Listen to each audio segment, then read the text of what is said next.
Hello mga idol, at may naisip nga pala akong katangahan dito sa dalawa kong kaibigan na ito, at si Sid at si Christian. So ngayon may plano ako sa kanila na lagyan ko sila ng uli sa muka. At ayan sila oh, grabe pa ang tulog ng dalawa. Sarap ng tulog. Yari kayo sa akin dalawa. At ito na nga niya, dito ako sa may ulingan namin na kukuha ako dito ng uling.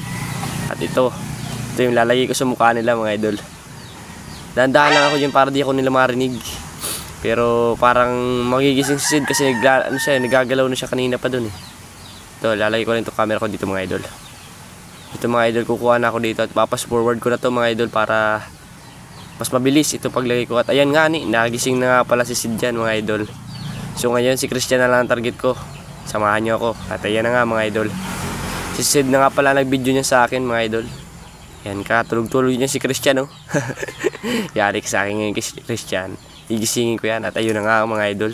Wow! Piniskus ko ang mukha niya. At ayun, parang nawalan siya ng malay paggising niya eh no. At ako naman, tinang mga idol gagawin ko dyan. Parang wala nangyari. Layas agad ako dyan para di nila malata. At ayun nga oh, dahil si Christian nakakaawa siya mga idol. At yan na nga, gwapo mo Christian. Sana all.